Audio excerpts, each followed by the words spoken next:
The desert dust danced in crimson spirals as Isabella Vega stood motionless on her porch, watching 5 men methodically destroy the well she'd spent 4 years perfecting. Her weathered hands remained steady at her sides, though her right palm instinctively moved toward the hidden compartment in her workbench where her grandfather's topographical maps of the Saguaro Basin aquifer system lay concealed. The Monarch mining operatives had assumed they'd found an easy target in this quiet widow managing her modest ranch alone. Instead, they'd stumbled upon a woman who had once been the most brilliant hydrological engineer in the Southwest, though that part of her history had been buried alongside her husband Marco 3 years ago. Before we jump back in, tell us where you're tuning in from, and if this story touches you, make sure you're subscribed, because tomorrow I've saved something extra special for you. The unmerciful New Mexico sun beat down on Isabella's adobe homestead as she observed the destruction with calculating eyes. At 47, she possessed the quiet resilience of someone who had faced the desert's harshest challenges and survived. Her copper-toned skin had been darkened further by years under the southwestern sun, lines of concentration etched permanently around, her eyes from squinting at water tables and geological surveys. Her dark hair was pulled back in a practical braid, silver strands catching the sunlight like threads of precious metal, earned through years of study and practical application of water management in one of America's most unforgiving landscapes. The ranch she'd built with Marco sprawled across 30 acres of surprisingly verdant land in the otherwise parched Saguaro Basin. While neighboring properties struggled with perpetual water shortages, Isabella's land boasted thriving citrus trees, vibrant vegetable gardens, and healthy livestock. Local ranchers often wondered about her seemingly miraculous water supply in a region where groundwater grew more precious each year. Few suspected that beneath the modest ranch house lay the culmination of Isabella's life's work, a revolutionary water collection and purification system that had transformed this corner of the desert into an unexpected oasis. From her vantage point on the shaded porch, Isabella tracked the deliberate movements of the Monarch mining crew. They weren't simply draining her well. They were systematically searching for and destroying the visible infrastructure of her water system. Their coveralls bore the distinctive crowned eagle logo of Monarch Mining Corporation, the same company that had been buying up drought-stricken properties throughout the basin at fractions of their worth for the past 8 months.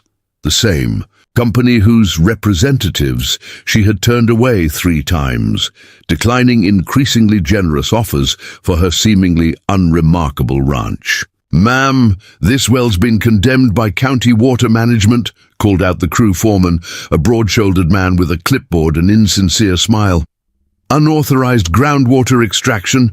We're just following orders to decommission it." Isabella's expression remained impassive, though her analytical mind catalogued every detail.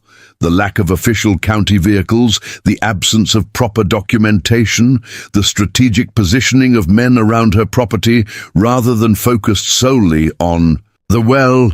These weren't county workers. They were corporate soldiers executing a carefully planned attack on her water independence. Young Luis Martinez, the teenage son of her closest neighbor, approached hesitantly from where he'd been helping Isabella reinforce irrigation channels. His lanky frame vibrated with nervous energy, dark eyes wide with confusion and outrage. "Mrs. Vega, they can't do this, can they?" he whispered. "My father says your water rights were established before statehood." Isabella placed a calming hand on the boy's shoulder. "Luis, I think you should head home now. Tell your father that Monarch has made their move," she said quietly.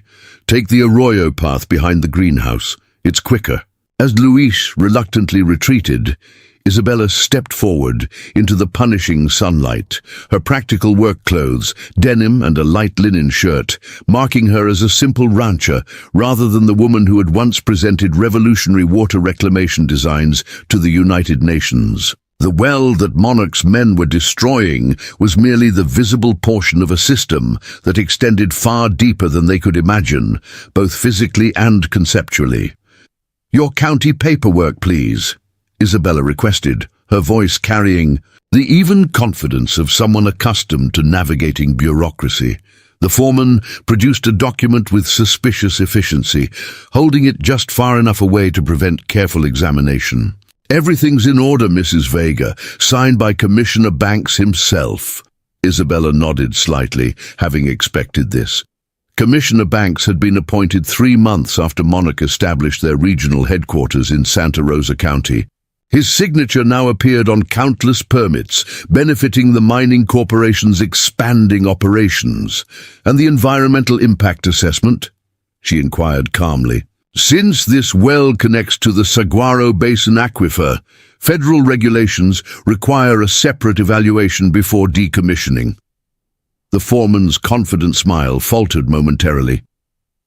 "That's, covered under the county jurisdiction waiver." Isabella noted the tell, the slight shuffle of feet, the momentary loss of eye contact. They had no such documentation because no proper assessment had been conducted. This was a tactical strike designed to eliminate her water source and force her off the land, not a legitimate regulatory action. From her peripheral vision, Isabella noticed 2 men circling toward her workshop, where her technical drawings and specialized equipment were stored. Her project journals, containing decades of hydrological research, including the breakthrough water filtration system she'd developed during her years at the Southwestern Hydrological Institute, were hidden in a concealed compartment beneath the floorboards. Still, the workshop contained enough evidence of her expertise to raise questions about the simple widow rancher persona she'd cultivated since Marco's death.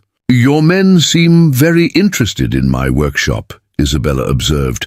"I wasn't aware that county water management had jurisdiction over private buildings." The foreman's expression hardened. "Just being thorough, ma'am. Unauthorized water systems sometimes have components inside structures." A loud crash emanated from the well site as one of the workers used a sledgehammer to destroy the handcrafted limestone housing Isabella had built around the well's upper structure. The sound echoed across the property like a gunshot, causing a flock of mourning doves to scatter from a nearby mesquite tree. "That housing was hand-carved by my husband," Isabella stated, her voice carrying a rare edge that made several workers pause momentarily. "Unfortunate but necessary," the foreman replied without genuine sympathy. "Unauthorized water infrastructure must be completely decommissioned to prevent future violations." Isabella's mind worked through calculations and contingencies with the precision that had once made her renowned in international water conservation circles. The visible well was being destroyed, yes, but it was merely one component of her larger system, a system she had designed specifically with redundancies and fail-safes against exactly this type of interference. The desert wind shifted, carrying the scent of disturbed earth and concrete dust as the destruction continued. Isabella maintained her position on the porch, seemingly resigned yet vigilant. Her trained eye noted how the workers concentrated entirely on the surface components, oblivious to the complex network of collection chambers, filtration systems, and storage reservoirs that lay hidden beneath the property. "I'll need to file a formal complaint," Isabella stated, watching as the men extracted the well pump and severed the power connections. "This action will leave my livestock without water access." The foreman consulted his clipboard with performative diligence. "Monarch Mining has generously offered water delivery services to affected properties during the transition period. A truck will come by weekly with your allotment."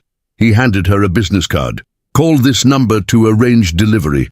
Very reasonable rates considering the circumstances." Preparing and narrating this story took us a lot of time, so if you are enjoying it, subscribe to our channel. It means a lot to us now.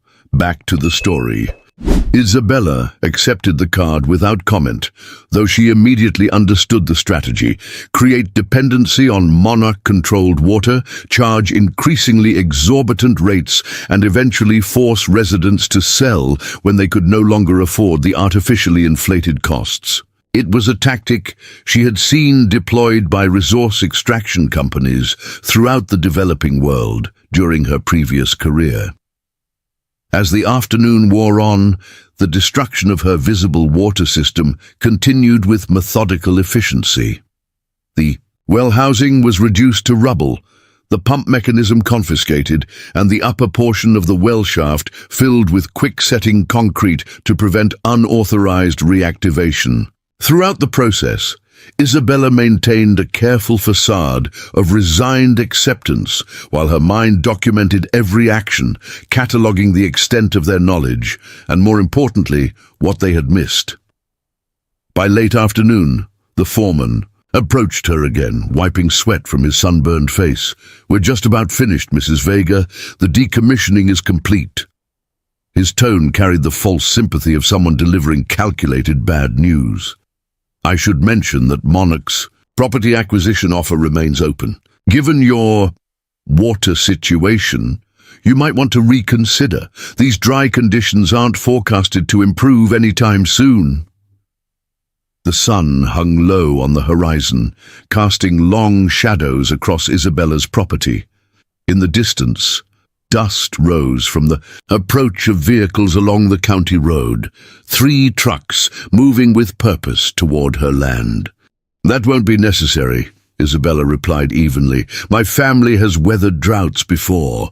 The foreman's expression shifted subtly, a flicker of uncertainty crossing his face. "Not like what's coming, Mom. The county's implementing new water restrictions next month. Properties without approved wells will face strict usage limits." Isabella nodded slightly, recognizing the implied threat. "I appreciate your concern." As the Monarch crew packed their equipment and prepared to leave, Isabella noticed a thin man in an expensive suit watching from one of the company vehicles parked at the edge of her property. Unlike the workers in their practical coveralls, he remained in the air-conditioned comfort of a luxury SUV, observing the operation through tinted windows. Through years of negotiating water rights across 3 continents, Isabella had developed an uncanny ability to identify power structures. This man, whoever he was, represented the actual authority behind today's destruction. The foreman followed her gaze and straightened his posture almost imperceptibly, confirmation of her assessment. "Mr. Davidson from Monarch's Resource Development Department," he explained unnecessarily, "just ensuring compliance with county regulations." Isabella committed the name and face to memory as the man finally emerged from his vehicle, approaching with the confident stride of someone accustomed to getting his way. His tailored suit looked absurdly out of place against the dusty landscape, his leather shoes already collecting a coating of desert soil. "Mrs. Vega," Davidson nodded curtly, not offering his hand. "Unfortunate circumstances. I understand this property has been in your family for some time." 3 generations, Isabella confirmed, her voice neutral. Davidson surveyed the property with calculating eyes. "Admirable, but times change. Water scarcity is the new reality in the Southwest. Small, independent ranches simply aren't sustainable without corporate resource management." Isabella noted his careful choice of words, not introducing himself, assuming she already knew his importance, referencing her family history to establish that he'd researched her background, framing corporate takeover as inevitable progress, rather than predatory acquisition. "Strange that Monarch Mining is so interested in water management," Isabella observed. "I understood your company's primary focus was mineral extraction." A flicker of surprise crossed Davidson's face before his. Professional mask returned. Diversification is essential in today's economy. Water is the new gold in the Southwest, Mrs. Vega. Those who control it will prosper. The statement confirmed what Isabella had suspected since Monarch first appeared in Santa Rosa County. Their interest wasn't primarily in traditional mining, but in controlling the region's increasingly scarce water resources. In a warming climate with diminishing rainfall, whoever controlled underground aquifers controlled everything. My offer remains open, Davidson continued, retrieving a business card from his jacket pocket. 3 times your property's assessed. Value paid immediately. Given today's developments, I suggest you reconsider while the offer stands. Isabella accepted the card with the same calm detachment she'd shown throughout the confrontation. I'll give it proper consideration, Mr. Davidson. As the Monarch vehicles finally departed in a cloud of dust, the setting sun painted the desert, landscape in hues of amber and deep crimson. Isabella remained on her porch until the last vehicle disappeared from view, her expression betraying nothing of the intricate calculations and contingency activations already underway in her mind. When she was certain they were gone, Isabella moved with purpose toward an inconspicuous garden shed at the western edge of her property. Inside, beneath cans of paint and gardening tools, she accessed a hidden trapdoor, revealing a narrow staircase descending into darkness. As she carefully made her way down, solar-powered LED lights activated automatically, illuminating a sophisticated monitoring station that would have astonished anyone who knew her only as the Widow Vega. Multiple screens displayed real-time data from sensors placed throughout her property and deep underground. One monitor showed water pressure readings from various points in her hidden system. Another displayed groundwater levels in the surrounding aquifer, while a third tracked soil moisture content across her 30 acres. The monitoring station represented merely the analytical component of a much larger achievement, a revolutionary water management system that operated primarily underground, invisible to satellite imaging or casual inspection. Isabella checked each reading methodically, confirming what she already suspected. Monarch's destruction had impacted only the superficial components of her system. The primary collection chambers, drawing from the deep aquifer that Monarch coveted, remained undetected and operational. The sophisticated filtration system she had designed, using principles developed during her work with drought-affected communities in North Africa, continued functioning at optimal levels. Most importantly, the network of subsurface irrigation channels, delivering precisely calibrated moisture directly to plant root systems, maintained steady flow rates despite the surface well's destruction. A soft knock at the hidden entrance drew her attention. Luis Martinez stood at the top of the stairs, his expression a mixture of concern and youthful indignation. "My father sent me to check on you," he explained, carefully making his way down the steps. He saw Monarch leaving and was worried. Isabella gestured for the boy to join her at the monitoring station. At 16, Luis had shown remarkable aptitude for understanding hydrological concepts, reminiscent of Isabella's own early fascination with water systems.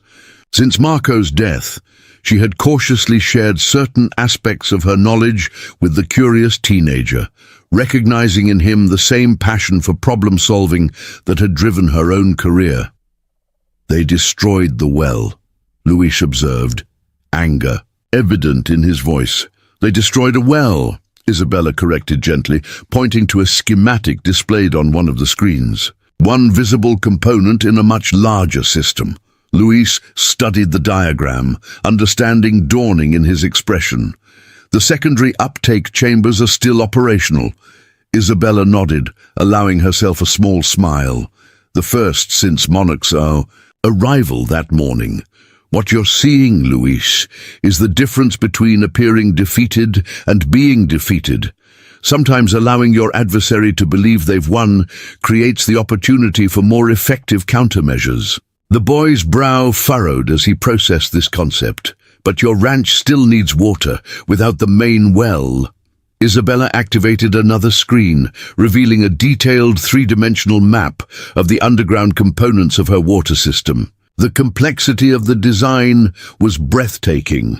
A network of collection chambers, filtration systems, storage reservoirs, and distribution channels extending throughout her property and beyond. The visible well was always a calculated risk, necessary for certain operations, but vulnerable to exactly this type of interference, she explained. That's why the primary system operates independently, drawing from deeper aquifer levels that Monarch hasn't yet identified in their geological surveys. Understanding dawned in Luis's expression. You designed it knowing someone might try to cut off your water. In water-scarce regions, control attempts are inevitable, Isabella confirmed. Whether through regulatory capture, direct sabotage, or economic pressure, my work in developing countries taught me to build resilience against all three.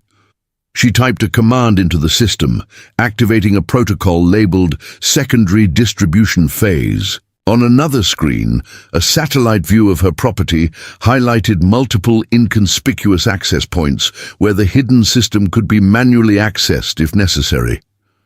Monarch believes they've isolated this ranch from water access, creating dependency on their delivery service at whatever prices they choose to charge, Isabella continued. That perceived leverage is the foundation of their strategy for acquiring properties throughout the basin.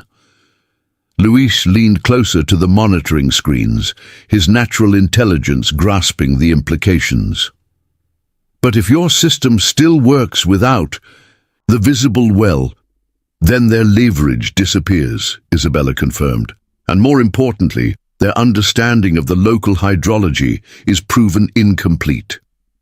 The monitoring system emitted a soft alert tone. One screen displayed a notification that surface soil moisture levels were decreasing in the eastern quadrant of the property, a direct consequence of the well's destruction and the interruption of one surface irrigation channel. We'll need to adjust the subsurface flow rates to compensate, Isabella noted, making precise adjustments to the system controls. The citrus grove uses more water than other areas and will show stress first if levels aren't maintained. Luis watched attentively as she recalibrated the system, asking occasional questions that revealed his growing understanding of the principles involved. For the next hour, Isabella worked methodically, adjusting flow rates, activating backup channels, and documenting the system's response to these changes. They'll be back, won't they? Luis finally asked, as Isabella completed her adjustments. She nodded, her expression serious but determined. Monarch didn't destroy the well as an isolated action. It's the opening move in a calculated strategy to acquire control of the entire basin's water resources. What will you do? The boy asked, his young face reflecting concern beyond his years. Isabella stepped back from the monitoring station, her mind already mapping out the necessary responses and contingencies. The destruction of her well wasn't just a personal attack. It represented the beginning of a systematic campaign that threatened every independent landowner in the Saguaro Basin. Monarch's tactics would grow increasingly aggressive as they met resistance, particularly once they discovered her ranch continued to thrive despite their sabotage. First, we document everything, she replied, retrieving a specialized camera system designed to capture evidence without network connectivity that could be traced or hacked. The illegal nature of today's action, the false permits, the lack of proper environmental assessment, evidence will be crucial when the time comes. And then, Luis pressed. Isabella's expression reflected the quiet determination that had defined her career, solving water access challenges across 3 continents. Then we prepare for the next phase. Monarch believes they're dealing with an isolated widow managing a small ranch. They have no idea they've challenged one of the foremost hydrological engineers in the world. As night fell across the saguaro, a basin bringing the blessed cool of the desert evening, Isabella Vega stood once more on her porch.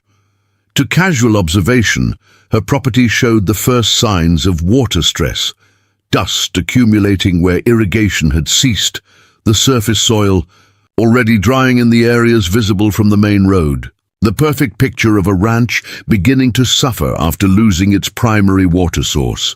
Below the surface, however, her revolutionary system continued its work, delivering precise amounts of purified water through subsurface channels invisible to aerial photography or surface inspection.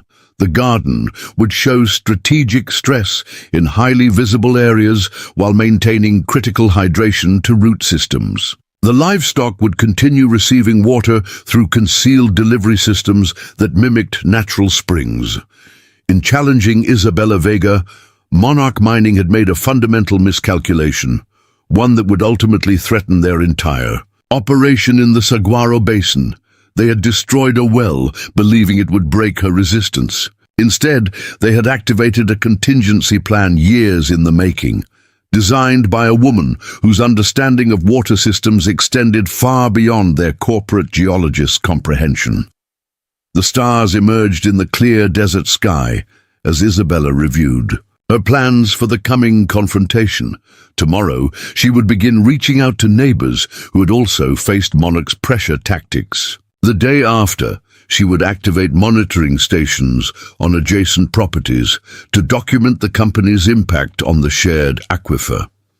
Within a week, she would compile enough evidence to challenge the corporation's permits through multiple regulatory channels simultaneously.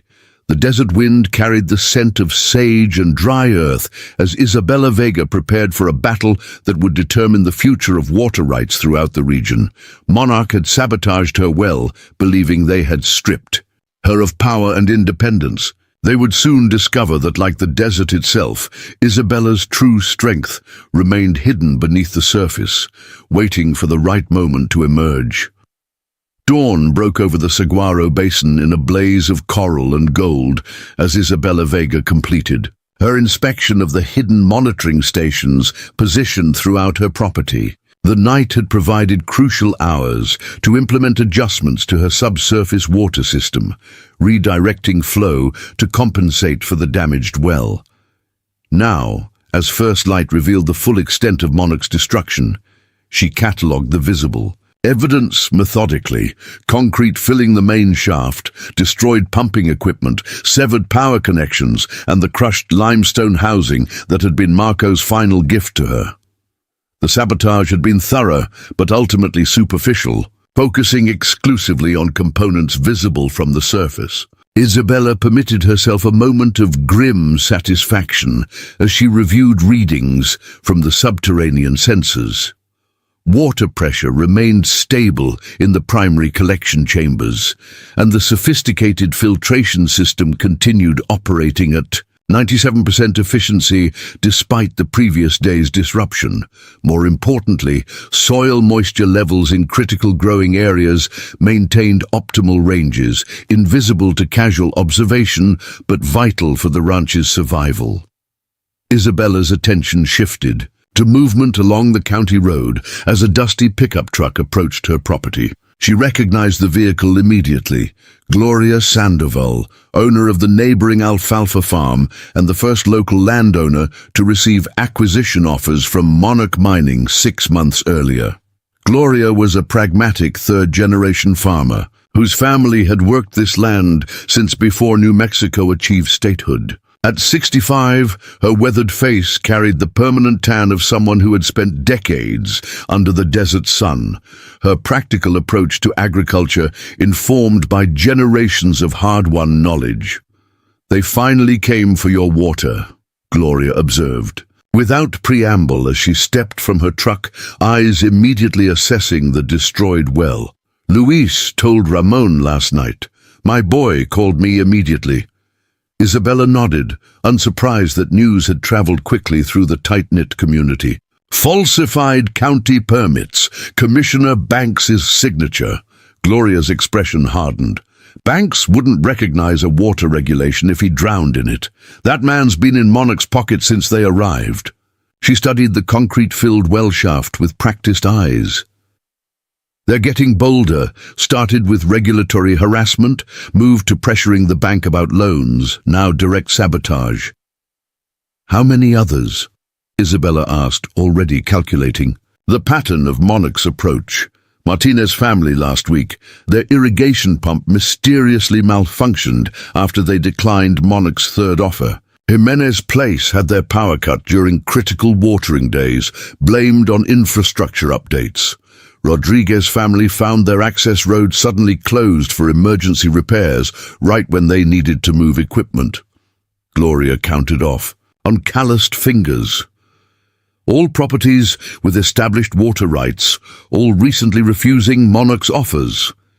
Isabella processed this information, identifying the strategic pattern in Monarch's actions. They were systematically targeting properties in a specific sequence, creating an expanding zone of control across the basin's most water-rich areas.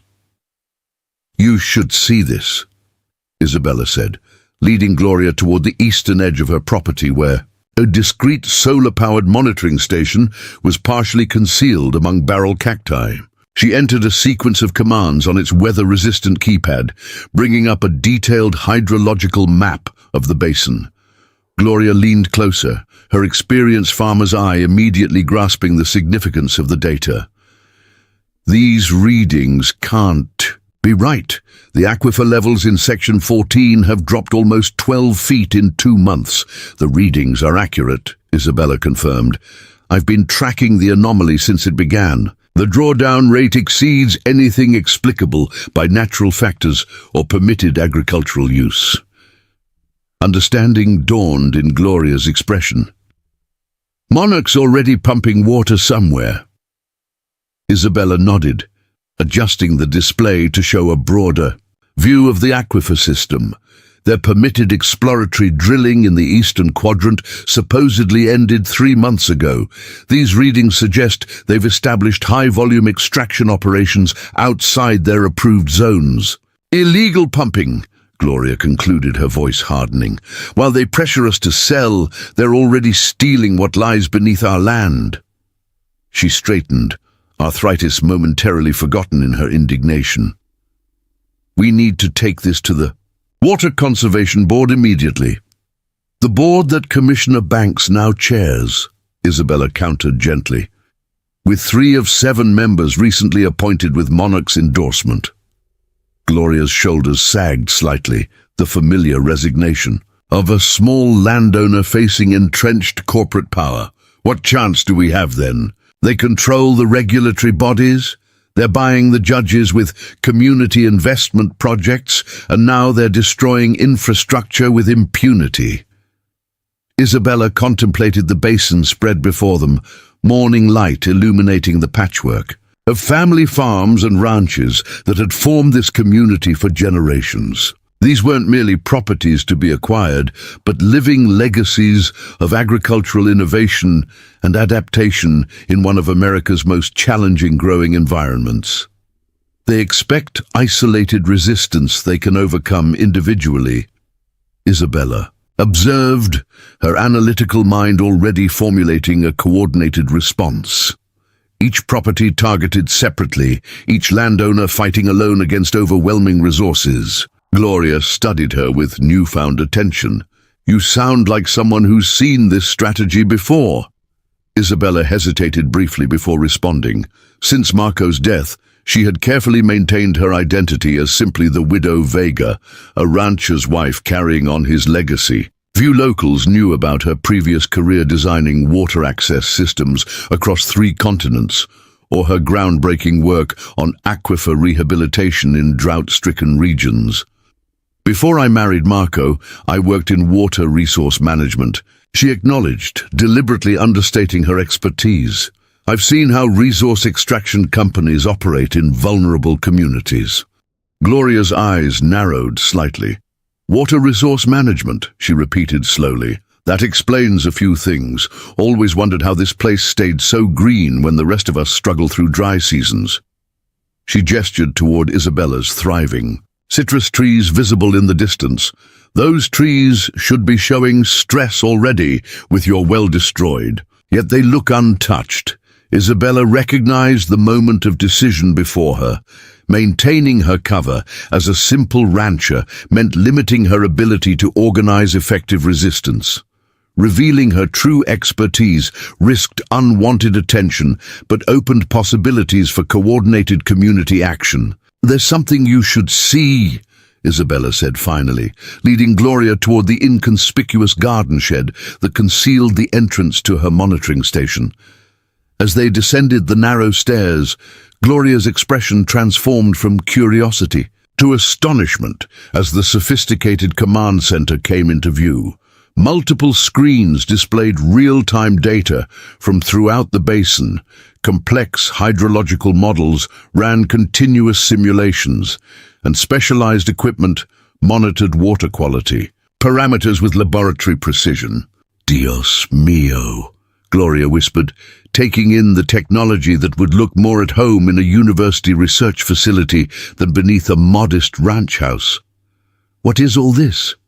"A monitoring system for what's happening beneath our feet," Isabella explained, activating the main display to show a comprehensive three-dimensional model of the Saguaro Basin aquifer system. "And the control center for something I've been developing since Marco and I purchased this land." The display shifted to show the intricate network of collection chambers, filtration systems, and distribution channels that comprised Isabella's hidden water infrastructure. The system's scale and sophistication were breathtaking, extending throughout her property and incorporating breakthrough technologies that remained theoretical in most academic circles. "This isn't water resource management," Gloria observed, studying the technical specifications with growing understanding. "This is something else entirely." Isabella activated another screen, revealing credentials and project documentation she had kept hidden for years. "Before moving here, I was Dr. Isabella Vega Reyes, lead hydrological engineer for the International Water Conservation Institute. My specialty was designing sustainable water access systems for drought-affected regions." Gloria stared at the credentials, then back at Isabella. "You developed the Namibia Reclamation Project. I read about that in Ramon's agricultural journal. It revolutionized water conservation across southern Africa." Isabella nodded, memories of her previous work surfacing. "After Marco died, I retreated from that world, continued my research privately, implemented the systems here where I could work without institutional constraints or corporate interests dictating application. And now Monarch wants your land without realizing what lies beneath it," Gloria concluded, understanding dawning in her expression. "Or who designed it?" "They see a widow with a small ranch, not the infrastructure that makes it productive," Isabella confirmed. "Their geological surveys have identified the aquifer, but not my intervention in its management." Gloria gestured toward the monitoring screens, showing declining water levels in specific areas. "Can your system help us prove what Monarch's doing? If they're illegally pumping water—" "It already has," Isabella replied, bringing up detailed extraction pattern analyses. "I've been documenting unexpected drawdown patterns for months. The data shows extraction volumes far exceeding Monarch's permitted operations." Hope flickered in Gloria's expression for the first time. "If we can prove illegal extraction, we could challenge their permits, maybe even get a court injunction against further activity." "We need more than data," Isabella cautioned. "We need unimpeachable evidence collected through officially recognized channels. Monarch has too much influence with local authorities to trust standard regulatory procedures." Their discussion was interrupted by an alert from the monitoring system. One screen displayed a notification of vehicles approaching along the county road. 3 black SUVs with Monarch Mining's distinctive Crowned Eagle logo, accompanied by what appeared to be an official county sheriff's department vehicle. "They're back already," Gloria observed, tension evident in her voice. "And they've brought official enforcement this time." Isabella quickly checked additional security feeds, noting the configuration of approaching vehicles. "Not regular enforcement. That's Deputy Director Wilson's vehicle. He runs the county's Resource Protection Division. Wilson," Gloria spat the name like a curse, "started that position 3 weeks after Monarch established operations here, somehow qualified despite zero background in resource management." Isabella secured the monitoring station, initiating security protocols that would protect her data from potential searches. "We need to get back to the surface. If they're bringing law enforcement, they're implementing the next phase of pressure tactics." As they emerged from the hidden entrance, carefully securing it behind them, Isabella noted how the approaching vehicles maintained precise spacing and coordinated movement, not the casual approach of routine inspection, but the deliberate advance of tactical operation. "Gloria, I think you should leave," Isabella suggested, concern evident in her voice. "Your presence here might draw unwanted attention to your own property." The older woman straightened her posture with quiet dignity. "I didn't drive out here at dawn just to run at the first sign of trouble. Besides, an additional witness might complicate whatever they're planning." The vehicles stopped at the property boundary, and Isabella watched as men deployed in a now familiar pattern. 2 uniformed deputies establishing position near the entrance, while Monarch personnel spread out in a wider perimeter. From the lead SUV emerged a new figure, a sharp-featured woman in a tailored business suit that somehow remained immaculate despite the dusty environment. She consulted briefly with Deputy Director Wilson before approaching the house with confident strides.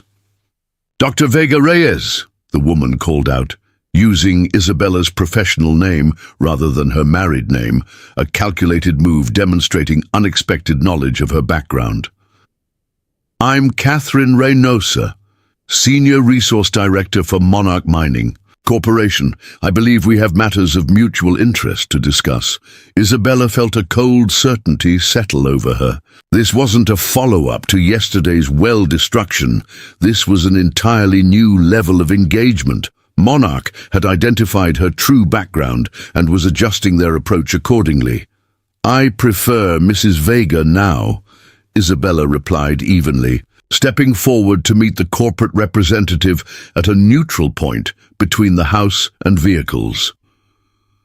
"And I wasn't aware we had scheduled a meeting, especially one requiring law enforcement presence." Reynosa smiled without warmth. "Sometimes conversations benefit from official documentation." She gestured toward Wilson, who stood by his vehicle with an air of bureaucratic authority. "The Deputy Director is here to address regulatory concerns that have emerged regarding your property." "What concerns specifically?" Isabella inquired, maintaining a composed exterior while mentally cataloguing the tactical positioning of Monarch's personnel around her property. Reynosa produced a tablet displaying what appeared to be satellite imagery of Isabella's ranch. "Our environmental compliance team has identified concerning patterns of groundwater utilization on this property. Specifically, vegetation growth inconsistent with documented water rights and permitted usage."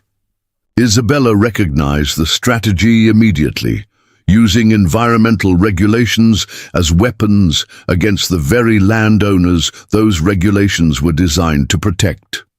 It was a tactic she had witnessed in water-stressed regions worldwide, typically employed by resource extraction companies seeking to eliminate competing usage. "My water rights were established in 1912, Isabella responded calmly. "They include primary residential use, agricultural application, and livestock support up to specified volumes. Historical rights operate within modern regulatory frameworks," Wilson interjected, approaching with a self-important stride. "When satellite imagery reveals extraordinary plant vigor during drought conditions, we have obligation to investigate potential aquifer abuse." Gloria stepped forward, indignation Overcoming caution. Aquifer abuse, that's rich coming from Monarch's puppet. Where were your investigations when the Martinez family reported their well suddenly running dry after Monarch started operations next to their property? Wilson's expression hardened. Mrs. Sandoval, this matter doesn't concern your property. I suggest you refrain from interfering in county operations. Actually, Isabella interceded smoothly, Mrs. Sandoval is here as my designated water rights consultant. As you know, county regulations permit landowners to have expert representation. During compliance investigations, the improvised designation momentarily disrupted Wilson's practiced intimidation routine. He glanced toward Reynosa, who maintained her professional composure despite the unexpected complication. Of course, Reynosa acknowledged with practiced diplomacy. Transparency benefits all parties. She returned her attention to Isabella. Our primary concern involves subterranean infrastructure not documented in county records. Specifically, our geological surveys indicate potential unauthorized modifications to natural aquifer flows. The statement confirmed Isabella's worst suspicions. Monarch surveys had detected anomalies caused by her hidden water system, though they clearly hadn't identified its full extent or purpose. This visit wasn't merely intimidation, but targeted. Intelligence gathering, using regulatory authority as cover for corporate espionage. Any modifications to my water systems were implemented with appropriate historical water rights, Isabella stated carefully. If the county has concerns, I'm happy to provide documentation through proper legal channels, with my attorney present. Reynosa's expression remained neutral, though Isabella detected a flicker of frustration. We had hoped for a more cooperative approach, Dr. Vega Reyes. Your expertise in hydrological engineering is precisely why Monarch is interested in a potential partnership rather than continued adversarial positioning. The direct acknowledgement of her professional background confirmed that Monarch had conducted thorough research into her identity. More concerning was the shift in tactics, moving from intimidation to recruitment, offering partnership rather than simple acquisition. I'm not currently accepting consulting opportunities, Isabella replied evenly. This would be considerably more than consulting, Reynosa countered. Monarch is prepared to offer you a senior executive position overseeing our Southwestern Water Resource Division, full research funding, a substantial compensation package, and complete operational authority over technological implementation. The offer was precisely calibrated to appeal to a research scientist frustrated by institutional limitations, autonomy, resources, and recognition. Had Isabella been the person she was before Marco's death, before witnessing the human cost of corporate water appropriation in vulnerable communities, it might have been tempting. My work here keeps me fully occupied, Isabella responded, deliberately understating her rejection. Reynosa's professional smile tightened slightly. Perhaps this would be better discussed privately. Some aspects of our offer involve proprietary technology initiatives that would interest someone with your specific expertise in aquifer regeneration and filtration systems. The reference to Isabella's specialized research focus, technologies, she had developed but never fully published in academic channels, sent a clear warning signal. Monarch hadn't simply identified her professional background. They had acquired detailed knowledge of her most innovative work, information that shouldn't have been accessible through public records. As I said, any official inquiries should be directed through proper legal channels, Isabella reiterated, maintaining her calm demeanor despite growing concern. Now, unless you have a warrant for inspection, I'll have to ask you to leave my property. Wilson stepped forward, bureaucratic authority radiating from his posture. That won't be necessary, Mrs. Vega. I have here an administrative inspection, authorization under county water conservation statutes. He produced an official-looking document with evident satisfaction. It empowers regulatory inspection of all water-related infrastructure on this property, effective immediately. Isabella accepted the document, scanning its contents with the practiced eye of someone familiar with legal maneuvering. The authorization appeared legitimate on surface examination, proper letterhead, official seals, appropriate signatures, but contained troubling scope expansions beyond standard regulatory protocols. This authorization exceeds standard inspection. Parameters, she observed. It references all subsurface modifications and complete access to property records without specific cause citation. Wilson's expression hardened. Water conservation emergencies permit expanded investigatory scope. The ongoing drought conditions qualify as such an emergency. Gloria, who had been studying the document over Isabella's shoulder, pointed to a specific clause. This requires commissioner approval with 48-hour advance notification to the property owner. Today's date shows this was issued yesterday afternoon without required notification. Administrative necessities sometimes require expedited procedures. Reynosa interjected smoothly. I'm sure we can address any procedural concerns through appropriate channels while proceeding with the authorized inspection. Isabella recognized the deliberate strategy unfolding before her. Create the appearance of regulatory legitimacy while pressuring immediate compliance, knowing that challenging the process would require lengthy legal proceedings during which Monarch could gather the intelligence they sought about her water system. I'll need to consult with my attorney before allowing any inspection under this authorization, Isabella stated firmly. Given the procedural irregularities Mrs. Sandoval has identified, I believe that's my legal right. Wilson's face flushed with anger. Obstruction of a county water conservation officer is a statutory violation, Mrs. Vega, one that can result in immediate permit suspension. Before Isabella could respond, the sound of approaching vehicles drew everyone's attention to the county road, where 3 dusty pickup trucks had appeared, moving with urgent purpose toward her property.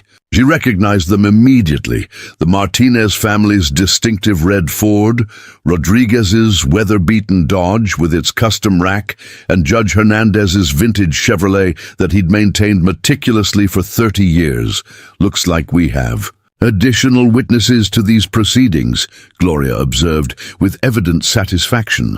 As the trucks pulled alongside Monarch's vehicles, Isabella noted the strategic advantage their arrival created. What had been an isolated intimidation attempt against a single landowner was transforming into a community confrontation with multiple witnesses, including Judge Hernandez, whose reputation for scrupulous adherence to procedural law was legendary throughout the county. Perhaps we should reschedule this inspection after addressing the procedural concerns Mrs. Vega has raised, Reynosa suggested to Wilson, professional pragmatism overriding intimidation tactics as the situation's dynamic shifted. Wilson appeared, ready to object, but a sharp glance from Reynosa silenced him. The corporate representative clearly recognized when tactical retreat served longer-term strategic objectives.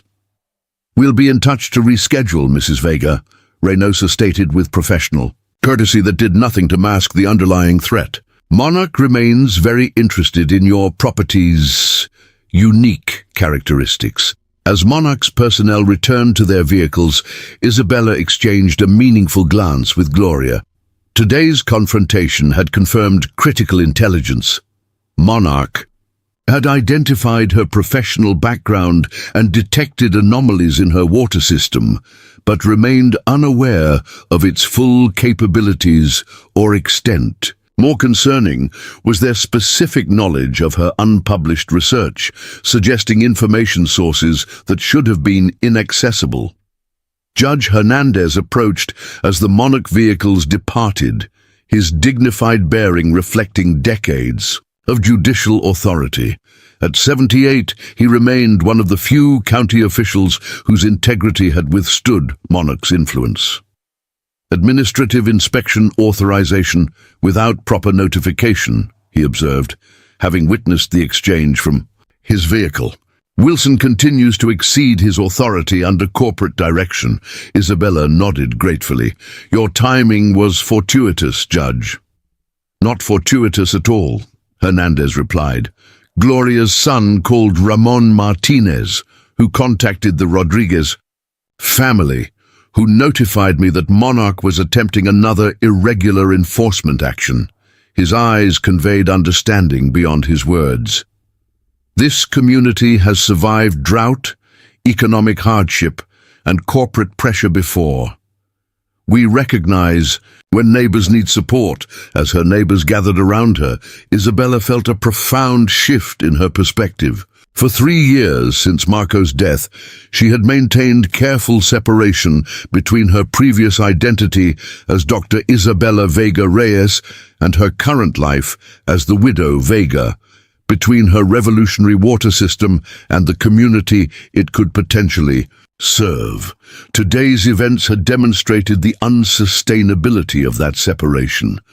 I think it's time we discussed what Monarch really wants, she said, addressing the small group of neighbors who had come to her aid, and why my water system threatens their entire operation in the Saguaro Basin. The afternoon sun cast long shadows across Isabella's kitchen as she spread detailed hydrological maps across her worn oak table. Judge Hernandez studied the documents with methodical precision, while Gloria Sandoval and Ramon Martinez examined 3-dimensional printouts of the aquifer system underlying the Saguaro Basin. Luis had positioned himself slightly apart from the adults, absorbing every technical detail with unwavering attention. These extraction patterns can't be natural, Judge Hernandez observed, tracing the anomalous drawdown areas Isabella had documented. At 78, his legal mind remained razor-sharp, particularly when analyzing evidence. The symmetrical depletion zones here and here suggest mechanical intervention, not geological processes. Isabella nodded, activating a tablet that displayed time-lapse imagery of the aquifer changes. The pattern began approximately 3 months ago, shortly after Monarch completed their exploratory drilling in the eastern sector. The extraction volumes exceed their permitted operation by approximately 340%. Ramon Martinez leaned forward, his weathered face creased with concern. A 4th-generation farmer whose innovative irrigation techniques had allowed his family to maintain productive agriculture through increasingly severe droughts, Ramon possessed practical knowledge that complemented Isabella's scientific expertise. They're not just taking water, he noted, pointing to specific areas on the map. They're deliberately targeting the freshwater interfaces where the deeper aquifer meets the surface watershed. That's where natural filtration occurs. It's strategic, Isabella confirmed, selecting another data visualization that highlighted water quality parameters throughout the basin. By extracting from those specific zones, they're not just removing water, they're degrading the natural purification system of the entire aquifer. Gloria's expression hardened as understanding dawned. Making the remaining water less viable for agriculture without extensive treatment that small operations like ours can't afford. Creating dependency, Judge Hernandez concluded, connecting the legal implications to the hydrological evidence.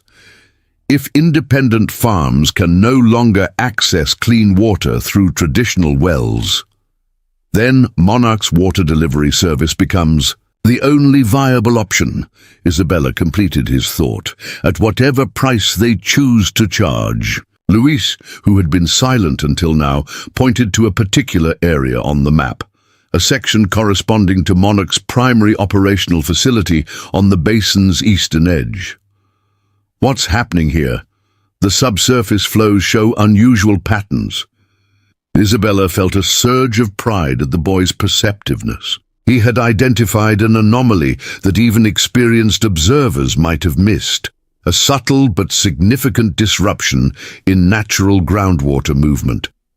That's their processing facility, she explained, zooming in on the area in question. Officially permitted for mineral extraction research, but my sensors detect substantial water movement into this structure, not just out from it. Judge Hernandez's eyebrows rose slightly. They're not just taking water, they're doing something with it. On site, Isabella nodded, bringing up additional data collected by her monitoring network. Water composition analysis shows unusual chemical signatures in groundwater downstream from this facility. Trace elements typically associated with industrial processing, not natural mineral content. We need to see what's happening inside that facility, Ramon stated firmly. If they're contaminating the aquifer with industrial byproducts, getting inside would be nearly impossible, Gloria countered pragmatically. The place is secured like a military installation. Motion sensors, surveillance systems, armed guards. My cousin works for the security contractor they hired. Isabella considered the problem from multiple angles, her scientific mind evaluating methodologies for gathering the necessary evidence. We don't need physical access to document contamination. The water itself carries the evidence. She turned to Luis. Remember the autonomous sampling drones we tested in the Arroyo last spring? The boy's eyes lit with understanding. The submersible monitors designed to track agricultural runoff. They could be reprogrammed to collect samples from the discharge zones around Monarch's facility. Precisely, Isabella confirmed. Deployed upstream in the natural water flow, they would be carried naturally through the system, collecting samples at predetermined intervals without triggering security systems designed to detect human intrusion. Judge Hernandez considered this approach with judicial caution. For evidence to be admissible in regulatory proceedings, the collection methodology must adhere to EPA-approved protocols. Chain of custody documentation would be essential. I can help with that, a new voice offered from the doorway. All eyes turned to find Dr. Emilia Vasquez, standing in the entrance to the kitchen. The environmental toxicologist from New Mexico State University had arrived unannounced, carrying specialized equipment cases bearing academic insignia. Professor Vasquez, Isabella acknowledged with surprise. I wasn't expecting you until tomorrow. Your message suggested urgency, the scientist replied, setting down her equipment. And when a former colleague of your reputation reaches out after years of silence, I pay attention. Isabella had contacted her former research associate the previous evening, requesting assistance with water quality analysis, but providing minimal details about the situation. Their professional relationship dated back to joint research projects in drought-affected regions of North Africa, before Isabella's withdrawal from academic circles following Marco's death. Thank you for coming, Isabella said simply, making introductions to the assembled neighbors. Dr. Vasquez specializes in identifying industrial contaminants in groundwater systems. Her protocols for sample collection and analysis are recognized by federal regulatory agencies. The toxicologist surveyed the hydrological maps and data displays with professional interest.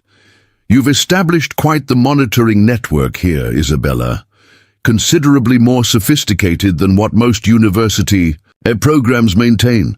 Her gaze settled on the three-dimensional aquifer model. This level of detail requires hundreds of collection points and real-time integration.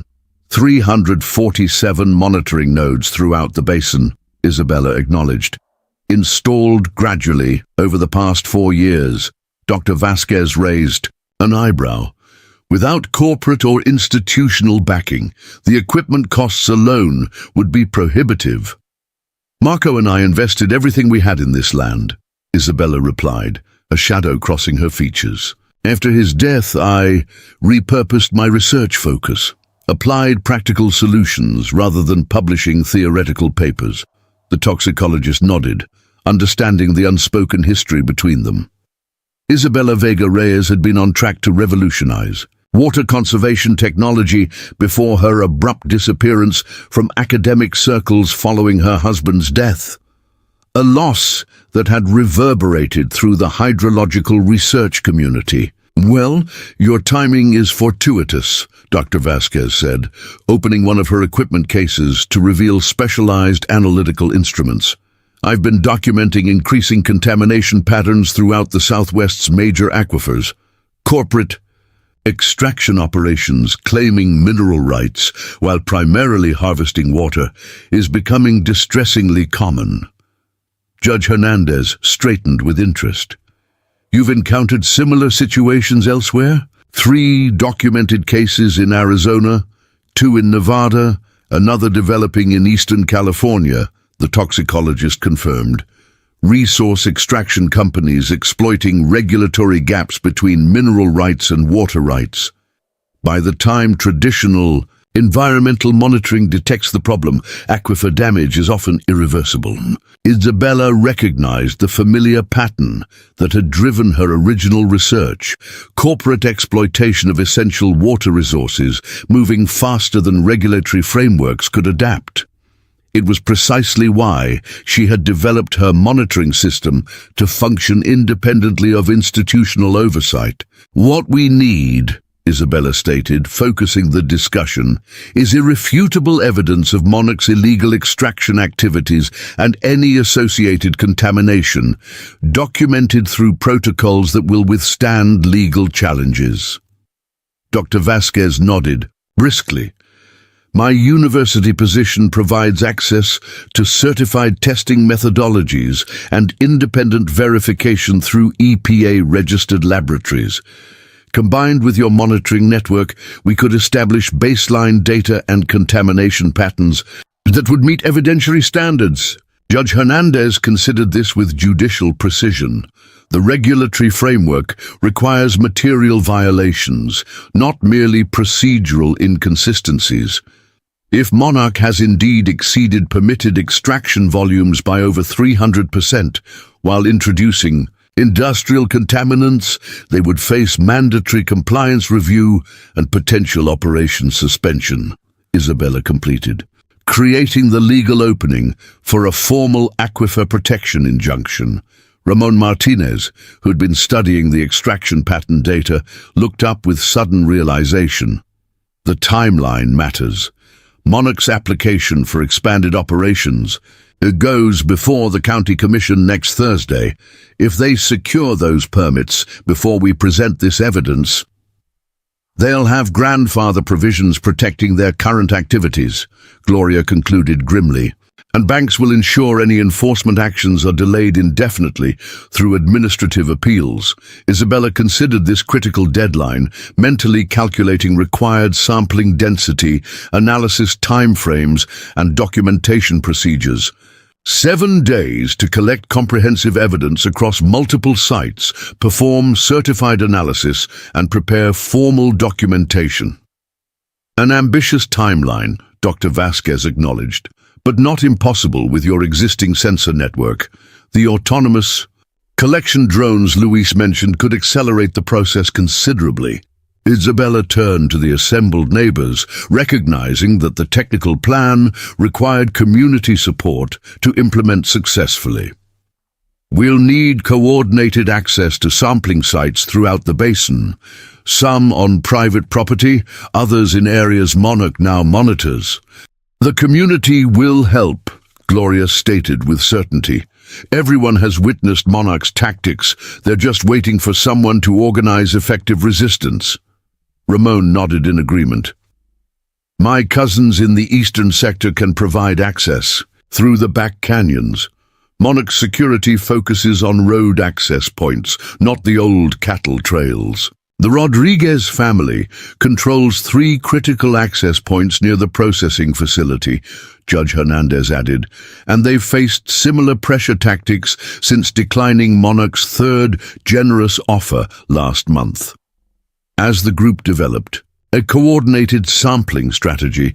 Isabella noticed Luis studying the three-dimensional aquifer model with intense concentration, his young face reflecting the analytical focus she recognized from her own early scientific development.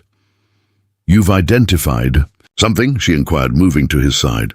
"Maybe," the boy replied, indicating a section where groundwater flows showed unusual directional patterns. These diverted flows near Monarch's processing facility. They don't match natural geological formations or standard extraction patterns. Isabella examined the area Luis had identified, her experienced eye recognizing the significance of what might have appeared as a minor anomaly to less trained observers. "You're right. The diversion pattern suggests deliberate rechanneling, not just extraction." "Could they be injecting something into the aquifer?" Luis asked, his voice reflecting concern beyond his years. Isabella's expression grew serious as she considered this possibility. "Injection wells are sometimes used for wastewater disposal in extraction operations, but this pattern..." She performed rapid calculations based on flow rates and dispersion patterns. "This suggests systematic introduction of materials, not merely waste disposal." Dr. Vasquez joined them, immediately grasping the implications of their discovery. If they're using the aquifer itself as a processing medium rather than simply extracting from it, the entire basin could be compromised, Isabella concluded, not just the areas showing immediate drawdown effects. This realization transformed the urgency of their investigation. What had appeared to be localized water theft now showed potential, signs of deliberate aquifer manipulation, a far more serious threat to the region's long-term water security. "We need to adjust our sampling protocol," Isabella decided, quickly modifying the planned collection points on the digital map. "Focus on identifying any introduced compounds while establishing pattern evidence for intentional injection." As Isabella and Dr. Vasquez recalibrated their technical approach, Judge Hernandez consulted legal references on his tablet. Deliberate aquifer contamination falls under different regulatory frameworks than excessive extraction, he noted. Federal clean water provisions would supersede county permitting authority, meaning Banks and his commissioners couldn't block enforcement actions, Gloria observed with growing hope. "Provided the evidence meets federal standards," the judge cautioned. Isabella turned to Luis, recognizing that the boy's technical aptitude would be valuable for the accelerated sampling program. "The submersible drones need reprogramming for the new collection parameters. Think you can handle the modifications while Dr. Vasquez and I prepare the analysis protocols?" Luis straightened with pride at being entrusted with such responsibility. "Yes, ma'am. I can implement the changes to the collection routine and test them in the simulation environment before deployment." As the planning session progressed, transforming from general strategy to detailed implementation, Ramon's phone chimed with an incoming message. His expression darkened as he read the text. "Monarch's security teams are conducting infrastructure surveys along the eastern access roads," he reported. "Stopped the Jimenez family at their property line, claiming to check water meter installations. Clearly looking for monitoring equipment. They know we're gathering evidence," Gloria concluded. "Someone warned them." Isabella had anticipated this possibility. Corporate extraction operations typically maintain networks of paid informants throughout affected communities, everyone from delivery personnel to service providers, creating a web of surveillance that extended beyond official security measures. "We need to accelerate our timeline," she decided. "Begin collection tonight rather than waiting for morning deployment." "Night operations increase risk," Dr. Vasquez cautioned, "especially if Monarch has enhanced their security in response to suspected monitoring."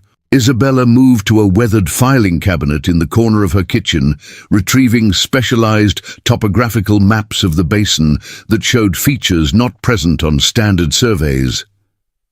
"These are historical water pathways from before modern development," she explained, spreading them alongside the current maps. Seasonal arroyos, abandoned irrigation channels, natural watershed pathways that predate property boundaries. Ramon studied these historical water routes with growing appreciation. My grandfather mentioned these old watercourses, said they still run during exceptional rainfall events, but most have been forgotten as development changed the surface landscape. The paths still exist beneath the surface, Isabella confirmed. Modern development paved over them, but the geological channels remain intact. Most importantly, they don't appear on standard surveys that Monarch would be using for security perimeter planning. A network of access routes invisible to their monitoring systems, Judge Hernandez observed with admiration. Hiding in plain sight beneath centuries of landscape evolution, Isabella traced specific pathways that connected critical sampling locations. The autonomous collection drones can navigate these subsurface channels with minimal surface exposure. We'll still need physical access to key deployment points, but with significantly reduced visibility. As the group developed this revised approach, Isabella's monitoring system triggered an alert, movement at the property boundary, approaching from the main road. The security feed showed 2 Monarch vehicles proceeding slowly along the perimeter, personnel using handheld equipment that appeared to be scanning for electronic signatures. They're looking for my monitoring stations, Isabella observed, quickly activating countermeasures she had installed for precisely this scenario. Throughout her property, sensors shifted to passive mode, their electronic signatures masked by specialized shielding she had developed during previous field research in politically sensitive regions. Will they detect your equipment? Dr. Vasquez asked with professional concern. Not with commercial scanning technology, Isabella replied. The sensors use power management protocols I developed for water monitoring in conflict zones, where detection would have created significant security risks. This reference to Isabella's previous work prompted a thoughtful look from Judge Hernandez. Your expertise seems particularly well suited to our current circumstances, Mrs. Vega. Almost as if you anticipated this type of confrontation when establishing your monitoring network. Isabella met his gaze directly. When you've worked in regions where water access determines community survival, you learn to recognize patterns in corporate resource acquisition strategies. The technologies may change, but the fundamental approach remains consistent. Identify essential resources, establish control mechanisms, then leverage that control for maximum profit extraction. Regardless of human consequences, Gloria added, her expression reflecting decades of witnessing similar patterns on smaller scales. Isabella nodded, turning back to the technical planning. We have a 7-day window to document Monarch's activities before their permit expansion hearing. Given their increased security awareness, we need to deploy collection systems tonight, establish baseline analysis parameters by tomorrow evening, and develop preliminary findings for Judge Hernandez to review by Monday. An ambitious timeline, Dr. Vasquez acknowledged, but achievable with your existing infrastructure and my laboratory protocols. As the group finalized their evidence collection strategy, Luis approached Isabella with a tablet displaying the modified programming for the collection drones. I've adjusted the sampling parameters to focus on potential injection contaminants, he explained, displaying the revised collection routine, and implemented the passive navigation protocols for the historical water channels. Isabella reviewed his work with genuine admiration. The boy had implemented sophisticated modifications that would have challenged many graduate-level hydrology students, optimizing the collection routine while maintaining scientific validity essential for regulatory evidence. Excellent work, she commended, making only minor adjustments to sampling density parameters. These drones will provide exactly the evidence pattern we need while remaining virtually undetectable. As afternoon transitioned toward evening, the kitchen transformed into a command center for their coordinated response. Ramon made calls to trusted neighbors, arranging access to critical deployment points while establishing watch rotations to monitor Monarch's security movements. Gloria coordinated with her network of former water board officials, identifying potential allies within regulatory agencies who might expedite evidence review once documentation was complete. Judge Hernandez consulted with legal colleagues regarding injunction parameters that would most effectively constrain Monarch's operations based on the evidence they anticipated collecting. Through this flurry of activity, Isabella maintained her characteristic focus, calibrating equipment alongside Dr. Vasquez while finalizing deployment sequences for the autonomous collection systems. The quiet widow, who had maintained deliberate isolation for 3 years, had transformed, revealing the methodical scientist whose water management innovations had once been celebrated throughout the international conservation community.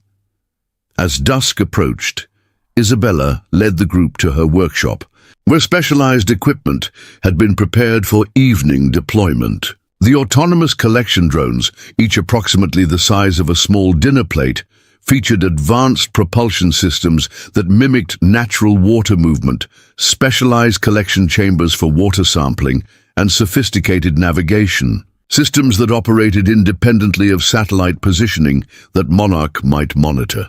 "These are remarkable," Dr. Vasquez observed, examining one of the devices. "I've seen theoretical designs for similar collection systems, but nothing this compact or sophisticated in actual field application. The propulsion system uses principles I observed in manta ray movement," Isabella explained. "Minimal energy expenditure with maximum directional control. The collection chambers incorporate filtration membranes that separate samples by molecular weight while preserving chemical signatures." Luis carefully loaded the programmed instructions into each device, his young face reflecting intense concentration. "The deployment sequence is staggered to prevent detection patterns," he explained to Ramon, who would assist with the initial positioning. "Each unit follows a unique pathway but contributes to the comprehensive sampling grid." As final preparations continued, Isabella stepped outside briefly, observing the desert landscape as evening shadows lengthened across the basin. The property that had been her sanctuary and prison for 3 years, the place where she had retreated from the world after Marco's death, channeling her grief into the creation of a revolutionary water system, now stood at the center of a community's fight for survival. "You would be proud of this," she whispered to Marco's memory, watching the sunset paint the distant mesas in shades of gold and crimson. "The system is finally serving its intended purpose." When she returned to the workshop, Isabella found the group ready for deployment. Equipment packed for transportation, using the historical watercourses she had identified. The quiet determination on their faces reflected the shared understanding that their actions over the coming days would determine not just individual property rights, but the water future of the entire Saguaro Basin. "Everyone understands their responsibilities," Isabella confirmed, receiving nods from each participant. "Remember, this isn't just about protecting our individual water access. It's about preserving the aquifer for future generations. What Monarch is doing threatens the viability of this entire ecosystem." As darkness settled over the desert, the small group departed in separate directions, using the forgotten water pathways to move throughout the basin without triggering Monarch's perimeter security. Their coordinated action represented the basin's first organized resistance against corporate water appropriation, guided by scientific precision rather than desperate reaction, focused on systematic documentation rather than symbolic protest. In challenging Isabella Vega, Monarch Mining had unknowingly activated precisely the expertise most dangerous to their operation. A world-class hydrological engineer with specialized experience documenting corporate water abuses, supported by a community with generational knowledge of the land and its water systems. What had begun as simple intimidation of a seemingly vulnerable widow had transformed into a sophisticated counter-operation that threatened to expose Monarch's entire extraction strategy. As Isabella deployed the first collection drone into a historical arroyo that would carry it beneath Monarch's security perimeter, she felt a sense of purpose that had been absent since Marco's death. The water system she had built as a private sanctuary was evolving into what she had originally envisioned during their late-night planning sessions years ago, a model for community water independence that could withstand corporate appropriation. Her attempts, the quiet splash as the drone disappeared beneath the surface, echoed with promise. Within the ancient watercourse, moving silently beneath Monarch's feet, Isabella's technology began gathering the evidence that would determine the basin's future. Proof that some resources remained beyond corporate control, protected by knowledge, passed between generations and innovations born from love of the land itself. The pre-dawn light cast a silvery glow across the Saguaro Basin as Isabella Vega carefully extracted the first collection drone from the recovery point near the Jimenez property. The device had completed its programmed route through the historical waterways, gathering samples from 15 critical locations around Monarch's processing facility. Its specialized collection chambers now contained precisely what they needed. Scientifically, valid evidence of what the corporation was doing beneath the desert's surface. Containment integrity maintained, Isabella confirmed, examining the sealed chambers before placing the device in a specialized transport case. Time-stamped GPS coordinates embedded in each sample. Elena Jimenez, a retired chemistry teacher, whose family had lived in the basin for 5 generations, watched the process with quiet intensity. At 70, her sharp mind remained undiminished, her knowledge of local geology rivaling formal academic training. "My father always said the water tells truth better than any man," Elena observed, helping secure the transport case. "What's happening at the recovery points further north?" Ramon reports 3 successful retrievals near the Martinez property. Isabella replied, consulting her secure communication device. "Dr. Vasquez has established the temporary analysis station at Judge Hernandez's workshop and begun processing the first samples. In the 36 hours since their initial planning session, their evidence-gathering operation had expanded rapidly. What began with 5 people around Isabella's kitchen table had grown into a coordinated network involving 28 trusted community members. Each contributed specialized knowledge or access to critical locations, creating a comprehensive monitoring system extending throughout the basin. The Rodriguez brothers report increased security patrols near the processing facility, Elena noted, checking her own communication device. 2 additional vehicles with scanning equipment deployed around midnight. Isabella had anticipated this escalation. Monarch knows we're gathering information, though they don't yet understand our methodology. She secured the final latches on the transport case. They're looking for traditional monitoring approaches, individual sensors, sampling stations, observation points, while your drones move invisible beneath them, Elena concluded with satisfaction. Using waterways, their geological surveys, never identified, as they loaded the transport case into Elena's weathered pickup truck, deliberately unremarkable among the basin's many similar vehicles, Isabella took a moment to survey the landscape awakening around them. The familiar beauty of dawn in the desert had taken on new significance as their resistance operation revealed the elaborate threat beneath its surface. "We'll rendezvous with Dr. Vasquez at 9, Isabella confirmed, as Eleanor prepared to depart with the precious samples. "The analysis of these samples from the eastern sector will complete our initial mapping of contamination patterns. The older, Woman nodded, her expression reflecting both determination and concern. My granddaughter reports Monarch representatives visited the elementary school yesterday, announced a new educational partnership with generous science equipment donations. Isabella recognized the tactic immediately. Community influence operations to establish positive public perception before potentially damaging information became widely known. It was a strategy she had witnessed repeatedly in regions where resource extraction companies faced potential resistance. They're preparing for exposure, she concluded, establishing community goodwill to counter negative revelations about their operations. Playing both sides against the middle, Elena agreed, her voice hardening, building schools with one hand while poisoning water with the other. As Elena departed with the samples, Isabella made her way carefully through the Arroyo system toward her next checkpoint.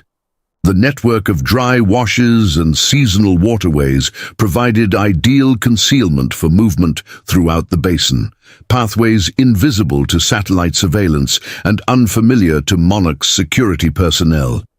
At the rendezvous point, she found Luis Martinez helping his father calibrate specialized water testing equipment borrowed from the Community College Environmental Program. The boys' facility, with the sophisticated instruments, reflected both natural aptitude and the knowledge Isabella had shared over the past 3 years. Dr. Vasquez says the initial samples show significant chemical markers, Luis reported without preamble, his young face serious beyond his years. Compounds consistent with fracking operations, though Monarch has no permits for hydraulic fracturing in this region. Isabella processed this information with growing concern. Fracking chemicals in their groundwater would explain the unusual extraction and injection patterns they had identified and represented a far more severe threat than simple water appropriation. They're not just taking our water, Ramon Martinez concluded, his weathered face tightening with anger. They're poisoning what remains. We need to confirm the chemical signatures across multiple sample points, Isabella cautioned, maintaining scientific discipline despite her own mounting concern. Establish pattern evidence that proves deliberate injection rather than accidental contamination. Luis nodded, understanding the rigorous evidential standards required. Dr. Vasquez is running comprehensive spectral analysis on samples from 7 different sectors. Judge Hernandez says we need conclusive proof of intentional contamination to trigger federal intervention. As they finished calibrating the testing equipment, the secure communication device chimed with an encrypted message from Gloria Sandoval. Isabella's expression grew serious as she read the update. Monarch has accelerated their permit application, she reported. Commissioner Banks has rescheduled the hearing for Monday instead of Thursday, claiming administrative efficiency requirements. 3 days instead of 7, Ramon calculated grimly. They know something is happening. Isabella had expected Monarch to react once they detected the evidence-gathering operation, though the speed of their response indicated sources of information within the county administration that exceeded her initial estimates. We need to adjust our timeline, she decided. Prioritize processing existing samples over collecting additional data points. Quality of evidence now outweighs quantity. As they packed the calibrated equipment, Isabella noticed Luis studying the topographical maps with unusual intensity, his finger tracing a particular pathway from Monarch's processing facility toward the deepest part of the aquifer. "What have you found?" she asked, recognizing his expression of discovery. "This injection pathway," the boy explained, indicating a specific pattern. "It doesn't match standard fracking operations. The distribution pattern is too precise, too targeted for simple waste disposal." Isabella examined the pathway Luis had identified, her experienced eye immediately recognizing the significance of his observation. "You're right. This isn't random contamination or routine wastewater injection. The pattern suggests deliberate Introduction of specific compounds at calculated distances from their extraction points.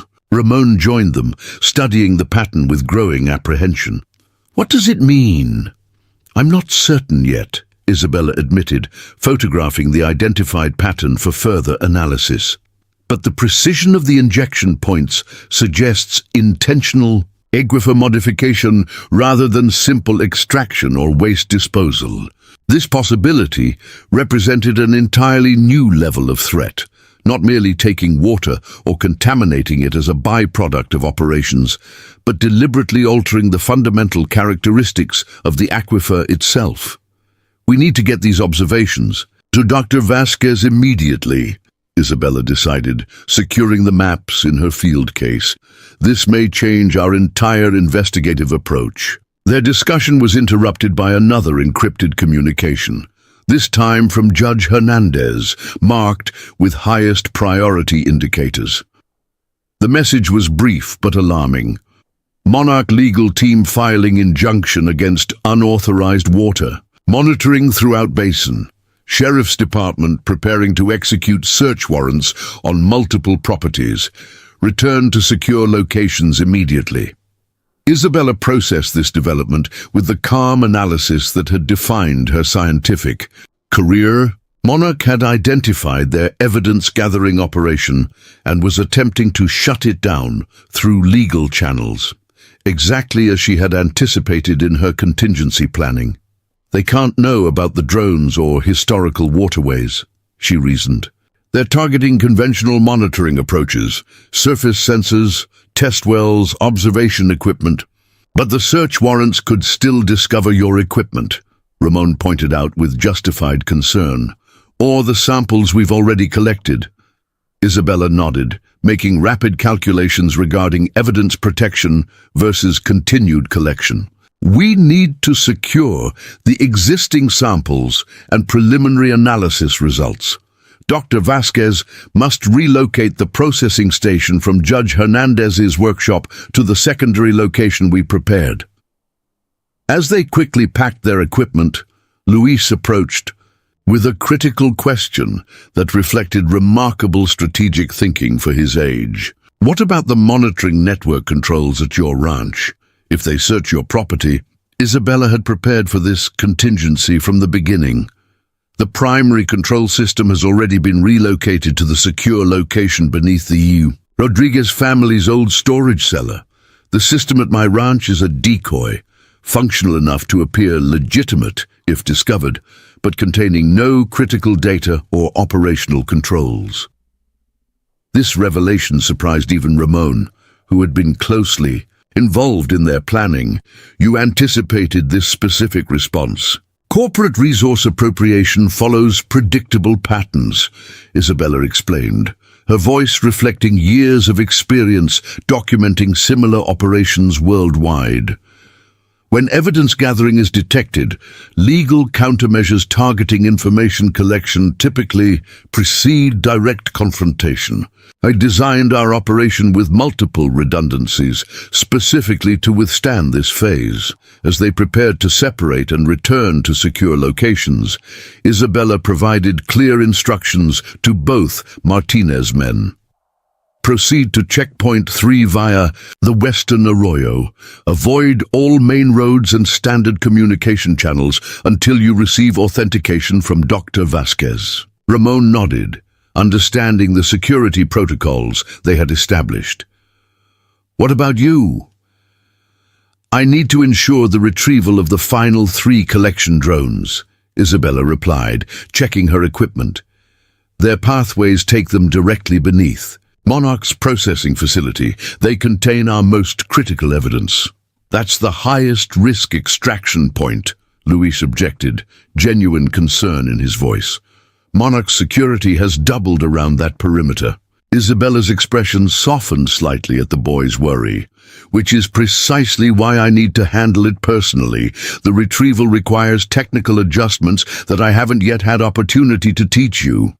This wasn't entirely true. Luis had demonstrated remarkable aptitude for operating the collection systems, But Isabella deliberately chose to protect him from the highest-risk operation, a decision reflecting both tactical assessment and personal responsibility for the young apprentice who had become increasingly important to her over the past 3 years. "Go with your father," she instructed gently but firmly.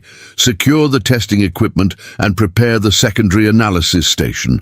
Those tasks are equally critical to our success."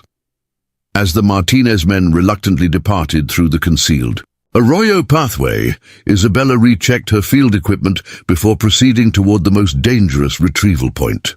The final collection drones contained samples from directly beneath Monarch's processing facility, evidence that would reveal exactly what the corporation was introducing into the basin's water system. Moving with practiced care through the landscape, she had studied meticulously for 4 years. Isabella followed hidden pathways between security patrols. Monarch had indeed significantly increased their presence, with uniformed personnel now conducting regular sweeps using advanced detection equipment. Yet their focus remained on conventional approaches, roads, property boundaries, visible infrastructure, rather than the ancient waterways that lay forgotten beneath the modern landscape. Upon reaching the critical retrieval point, a seemingly unremarkable dry wash behind the abandoned Cortez farmhouse, Isabella detected immediate signs of security interest. Fresh tire tracks indicated recent vehicle patrols, while disturbed soil patterns suggested handheld scanning equipment had been used to search the area within the past few hours. Isabella proceeded with heightened caution, using natural cover and practiced movement techniques developed during her international field research in politically sensitive regions. Reaching the concealed access point, she carefully activated the retrieval signal that would guide the collection drones to their extraction location. Within minutes, the first drone surfaced in the shallow pool she had uncovered beneath desert debris. Isabella quickly secured the device and its precious cargo in specialized containment, then repeated the process for the second unit. As she prepared to retrieve the final drone, the one programmed to collect samples from the deepest point beneath Monarch's facility, she detected vibrations through the ground that indicated approaching vehicles. Taking cover behind natural rock formations, Isabella observed 2 Monarch security vehicles approaching the area with deliberate purpose rather than routine patrol patterns. Their precise movement toward the retrieval location suggested specific intelligence rather than general search protocols. Someone had identified this exact location as significant. Isabella quickly calculated her options. Abandoning the final drone would mean losing the most critical evidence from directly beneath the injection facility. Remaining to complete the retrieval meant accepting significant personal risk of discovery. The scientific imperative of complete evidence collection battled with tactical assessment of security threats. In that moment of decision, Isabella reflected on what had brought her to this point, not just the immediate conflict with Monarch, but the deeper purpose that had driven her hydrological research across 3 continents. Water wasn't merely a resource to be studied or managed. It represented the fundamental connection between communities and their environment, between present survival and future possibility. With swift determination, Isabella activated the emergency retrieval protocol that would bring the final drone to the surface immediately, rather than through its programmed, gradual approach. The device responded instantly, emerging from the hidden pool with a subtle disturbance that would be invisible to observers without her specialized knowledge. Securing the final collection unit with practiced efficiency, Isabella retreated through a secondary escape route she had identified during her extensive mapping of the basin's hidden waterways. The approaching security vehicles reached the retrieval site moments after her departure, their personnel deploying scanning equipment that would detect nothing but natural water patterns and desert wildlife. Isabella moved steadily through the landscape, the specialized containment case with its precious evidence secured against her body. The samples now in her possession represented the culmination of their evidence-gathering operation, scientifically valid, time-stamped, GPS-located proof of exactly what Monarch was introducing into the aquifer beneath the community's feet. As she reached the designated rendezvous point several miles from the retrieval site, Isabella found Dr. Vasquez waiting with portable analysis equipment already prepared. The toxicologist's expression reflected both professional focus and personal concern. Monarch filed injunctions against 7 properties, Dr. Vasquez reported as Isabella carefully transferred the collection drones to the analysis station. Sheriff's Department executed the first search warrant at the Sandoval farm 30 minutes ago. Did they find anything? Isabella asked, initiating the sample extraction protocols. Nothing significant, the toxicologist confirmed. Gloria implemented the decoy protocol exactly as planned. Enough legitimate water testing equipment to satisfy the warrant without revealing our actual operation. As the automated analysis system began processing the critical samples, Dr. Vasquez studied the preliminary readings with growing alarm. These chemical signatures, they're consistent with directed aquifer modification compounds, substances designed to alter permeability and flow characteristics of specific geological formations. Isabella processed this confirmation of her growing suspicion with scientific discipline. They're not just taking water or disposing of waste products. They're deliberately restructuring the aquifer itself, creating preferential flow pathways toward their extraction points while reducing natural distribution to surrounding areas. Hydrological gerrymandering, Dr. Vasquez concluded grimly, redirecting the entire basin's water resources toward their control points while systematically diverting it away from historical agricultural users. This revelation transformed their understanding of Monarch's true objective. The corporation wasn't simply exploiting regulatory gaps between mineral and water rights. They were implementing a comprehensive engineering program to permanently alter the region's hydrological patterns in their favor. This evidence meets federal intervention standards, Dr. Vasquez stated with professional certainty. Deliberate aquifer modification using these compounds triggers EPA emergency authority, regardless of local permitting status. As the analysis system completed its work, confirming the presence of specific chemical compounds at precisely mapped injection points throughout the basin, Isabella recognized the pivotal moment in their resistance effort. What had begun as defense of her own water system had evolved into protection of the entire region's hydrological future.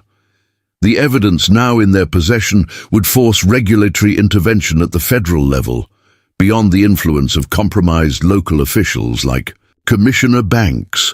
But Isabella also recognized that Monarch would fight desperately to prevent this evidence from reaching regulatory authorities before their permit expansion hearing. We need to secure this data and prepare for immediate filing with the EPA regional office, Isabella decided, initiating the evidence documentation protocols they had established. Monarch knows we have something significant. Their acceleration of the permit hearing and legal countermeasures against our monitoring efforts confirm they're moving to preempt regulatory intervention. As they completed the documentation process, Isabella received an encrypted message from Judge Hernandez with critical new information. Monarch CEO arriving tomorrow for emergency meetings with county officials. Sources indicate major announcement planned before Monday's hearing. Isabella processed this development with the calm assessment that had characterized her approach throughout the confrontation. Monarch was bringing their highest level of corporate authority to address the threat her evidence-gathering posed, a significant escalation that confirmed the importance of what they had discovered. They're attempting to create irreversible facts on the ground before our evidence can trigger regulatory intervention, she concluded. "We have less than 48 hours to file our documentation and initiate federal oversight." Dr. Vasquez nodded grimly, securing the final evidence packages with tamper-evident seals that would maintain chain of custody for regulatory proceedings. "The community is with you, Isabella. What began as defense of one widow's well has become protection of an entire region's water future." As evening approached, casting long shadows across the basin landscape, Isabella surveyed the operation that had grown from her solitary resistance. The quiet hydrological engineer who had retreated from the world after her husband's death had reconnected with both her professional expertise and the community that now depended on it.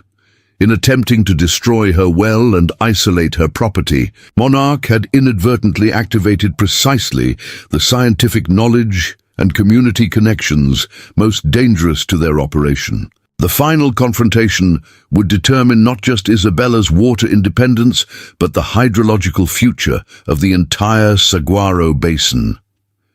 The county administration building stood bathed in harsh Monday morning sunlight as Isabella Vega approached. The main entrance, a weathered leather portfolio clutched firmly in her hands. The normally quiet government plaza bustled with unusual activity. News vans from regional stations, clusters of concerned citizens, and most tellingly, the sleek corporate vehicles bearing Monarch Mining's distinctive logo. Isabella moved with purposeful calm, her practical attire, a simple blouse and skirt rather than her usual work clothes, chosen specifically for this confrontation. Today, she would not appear as the widow Vega, but as Dr. Isabella Vega Reyes, hydrological engineer and guardian of the Saguaro Basin's water future.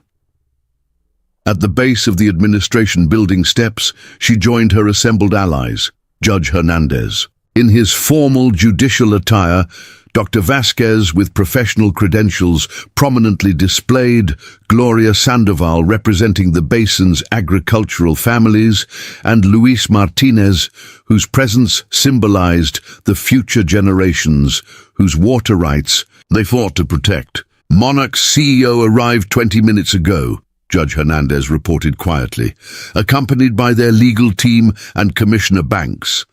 They've been in private conference since then. "The EPA representatives?" Isabella inquired, referring to the federal officials they had contacted over the weekend with preliminary evidence of aquifer contamination. "En route from Phoenix," Dr. Vasquez confirmed. "Estimated arrival within the hour. Their regional director confirmed receipt of our complete documentation package last night."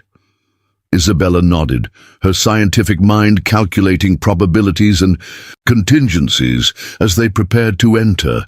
The timing would be critical, presenting their evidence in the public forum of the permit hearing before Monarch could implement whatever strategy their CEO had personally arrived to oversee. As they climbed the steps, Isabella noticed Catherine Reynosa waiting at the entrance, her corporate attire immaculate despite the desert heat. The Monarch executive's expression betrayed momentary surprise at Isabella's transformed appearance before smoothly transitioning to professional neutrality. "Dr. Vega Reyes," Reynosa acknowledged, using the professional title deliberately. "An impressive mobilization effort for a routine permit extension hearing. One might almost suspect an orchestrated demonstration." "Not a demonstration," Isabella replied evenly. "Evidence presentation. The hearing remains public record despite Commissioner Banks' attempts to reschedule it with minimal notice." Something flickered in Reynosa's expression, uncertainty or perhaps reluctant respect. Monarch appreciates community engagement in regulatory processes, though I should mention the Commissioner has already indicated his intention to approve our operational expansion. Today's hearing is largely procedural. Procedures exist for reasons beyond convenience, Judge Hernandez observed, particularly when federal environmental statutes are involved. Before Reynosa could respond, the building's doors opened to reveal Deputy Director Wilson, his bureaucratic authority somewhat diminished by the nervous perspiration visible on his brow. "The hearing will begin in 5 minutes," he announced with forced officiousness. "Limited public seating available due to unexpected attendance volume." Inside the county commission chamber, Isabella immediately registered the careful, strategic positioning already implemented. Monarch personnel occupied the front section, with additional security personnel stationed at key points throughout the room. At the commissioner's table, Banks sat in conversation with a distinguished silver-haired man in an impeccable suit. Undoubtedly Monarch's CEO, Richard Hargrove, whose photographs Isabella had studied during their preparations. The room fell, momentarily silent as Isabella's group entered, the corporate representatives immediately recognizing the coordinated presence of multiple basin landowners accompanied by scientific and legal expertise. Hargrove studied them with calculating assessment, leaning to whisper something to Commissioner Banks, whose expression tightened visibly. As Isabella's group took their seats in the designated public area, she noted the media representatives, positioned along the back wall, an unexpected complication in Monarch's carefully managed proceedings. Gloria had apparently activated her network of contacts in regional news organizations, ensuring public documentation of whatever transpired. Commissioner Banks gavelled the session to order with obvious discomfort, the proceedings already deviating from whatever script had been prepared. This hearing addresses Permit Extension E47, Monarch Mining Corporation's application for expanded operations within water management zones 12 through 16, Banks announced, rushing through the procedural introduction. As this is merely an extension of previously approved activities, public comment will be limited to procedural clarifications only. Isabella recognized the attempted restriction immediately, an effort to prevent substantive evidence from entering. The public record during the hearing, Judge Hernandez rose before Banks could continue. "Point of order, Commissioner," the retired judge stated, with the full authority of his decades on the bench. County Regulation 27.4 specifically requires full evidentiary consideration for any permit modification affecting aquifer resources, not merely procedural review. Banks shifted uncomfortably, caught between regulatory requirements and whatever arrangements had been made with Monarch. The chair recognizes that certain technical reviews are statutorily required. However, given time constraints and the thorough examination conducted during initial permitting— "With respect, Commissioner," Isabella interrupted, rising to stand. "Beside Judge Hernandez, our objection isn't procedural but substantive. We have documented evidence that Monarch's current operations already significantly exceed their permitted activities, including unauthorized chemical injection into primary aquifer structures." The chamber erupted in concerned murmurs as Isabella opened her portfolio, extracting the comprehensive evidence package they had prepared. Dr. Vasquez joined them, adding her professional credentials to their presentation. These water samples, collected from multiple locations throughout the basin, contain chemical compounds consistent with deliberate aquifer modification, Isabella continued, her voice carrying the precise authority of scientific expertise. Compounds, not declared in any of Monarch's permit applications, introduced at depths and volumes that fundamentally alter natural water flow patterns. Hargrove rose smoothly from his seat, his corporate confidence unshaken despite this unexpected challenge. "Commissioner Banks, while we appreciate Dr. Vega Reyes's evident passion for water conservation, unauthorized sampling from private operational areas raises serious legal concerns. Additionally, without certified chain of custody documentation, such samples have no regulatory standing." Isabella had anticipated this exact objection. Each sample includes GPS location data, time-stamped collection parameters, and complete chain of custody documentation, certified by Dr. Emilia Vasquez, EPA-recognized environmental toxicologist. The collection methodology adheres to federal standards for evidence admissibility in regulatory proceedings. Dr. Vasquez stepped forward with professional assurance. The university laboratory has confirmed presence of directed modification, compounds, including proprietary formulations developed specifically for hydrological restructuring. Compounds that appear nowhere in Monarch's environmental impact statements or permit applications.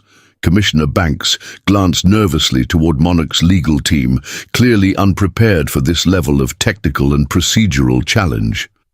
These are serious allegations that would require comprehensive review before, which is precisely why the EPA has initiated an emergency assessment under federal clean water statutes, Judge Hernandez interrupted, producing official documentation.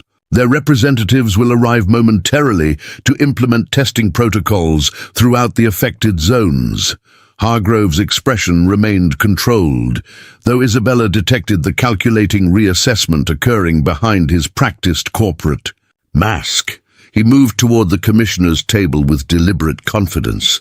These theatrical accusations, while concerning, ultimately represent a misunderstanding of standard extraction methodologies, he stated smoothly. Monarch maintains transparency in all operational procedures. Any detected compounds would be incidental to permitted mineral extraction processes, not deliberate aquifer modification, as alleged. Isabella recognized the practiced corporate misdirection, neither confirming nor denying specific allegations while reframing the entire conversation. She countered by activating the presentation system she had prepared, displaying the three-dimensional modeling of Monarch's injection patterns throughout the basin. "This isn't incidental contamination, Mr. Hargrove," she stated with calm precision.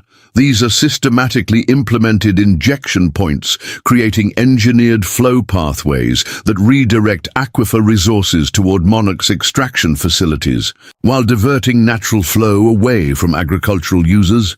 The visual evidence displayed pattern precision that directly contradicted any claim of incidental contamination.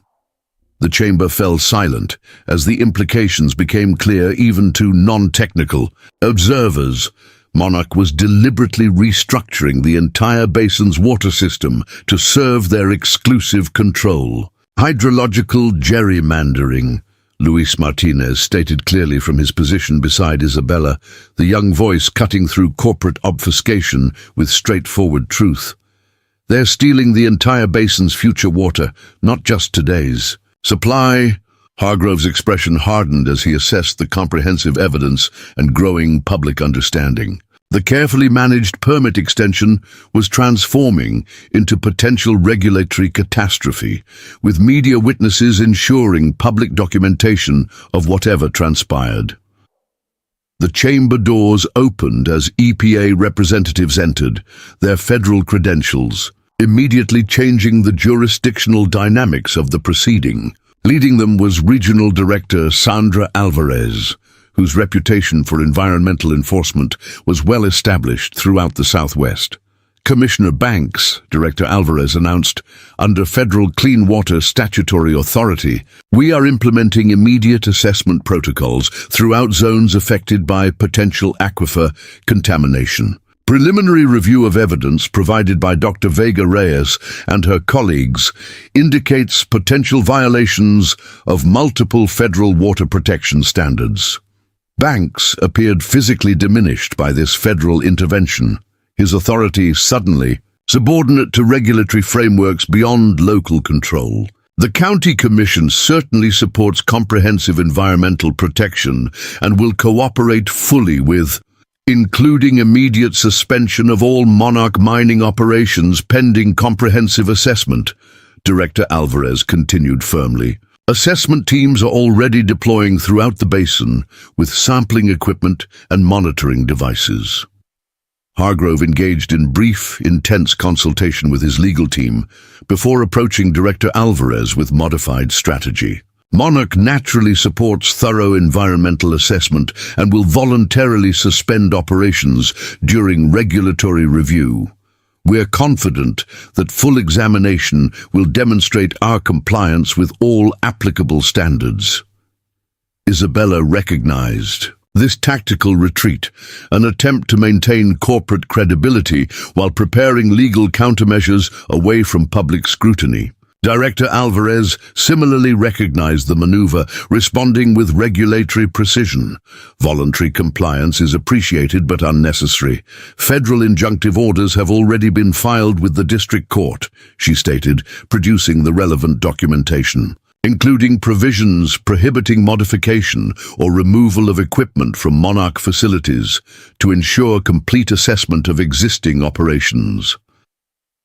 As the regulatory proceedings continued their inexorable process, Isabella stepped back to stand, with Luis and Gloria watching as the careful scientific documentation they had gathered transformed into official enforcement action. What had begun with Monarch's arrogant destruction of her well had culminated in exposure of their entire basin-wide strategy. They never expected this level of resistance, Gloria observed quietly. They thought they were targeting isolated landowners, not activating a coordinated community response. They certainly never expected to face a world-class hydrological engineer hiding in plain sight as a simple widow, Luis added with undisguised admiration. Isabella watched as EPA personnel began implementing the assessment protocols she had helped design over the weekend. Comprehensive testing methodologies that would document exactly what Monarch had been doing beneath the basin's surface. The corporation had destroyed her visible well, never imagining that action would ultimately expose their entire operation to federal scrutiny.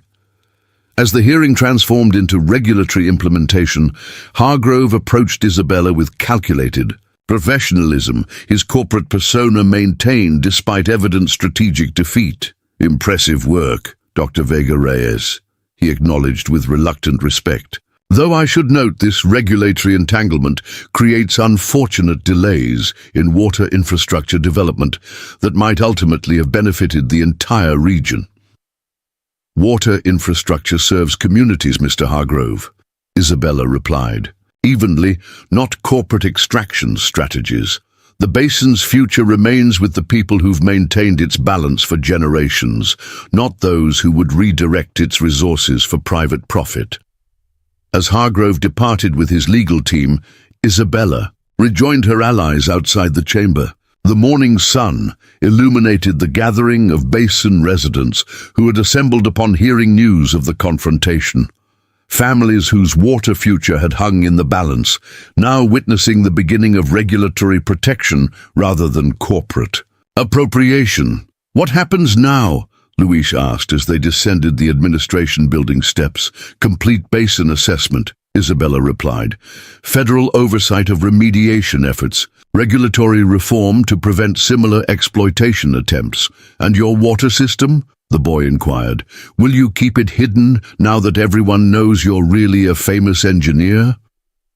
Isabella considered this question as they moved through the assembled community members, receiving quiet thanks and acknowledgements from families whose water rights she had helped protect. For 3 years since Marco's death, she had maintained careful separation between her professional knowledge and community connection. That separation had ended the moment Monarch destroyed her well, inadvertently activating both her expertise and her connection to the basin's people. Not hidden, she decided, shared. The system was always meant to demonstrate sustainable water management in drought conditions. Now, it can fulfill that purpose. As Isabella looked across the landscape of the Saguaro Basin, the community she had chosen as sanctuary after personal loss, now transformed into a place of renewed purpose, she recognized the perfect irony of Monarch's miscalculation. In destroying one widow's well, they had unleashed precisely the expertise and community connection most dangerous to their entire operation. The desert sun illuminated the path forward as Isabella walked with her neighbors toward a water future, secured not through corporate control, but through shared knowledge and collective stewardship, proof that sometimes the most powerful resources remain invisible until someone tries to take them away. Up next, you've got 2 more standout stories right on your screen. If this one hit the mark, you won't want to pass these up. Just click and check them out, and don't forget to subscribe and turn on the notification bell so you don't miss any upload from us.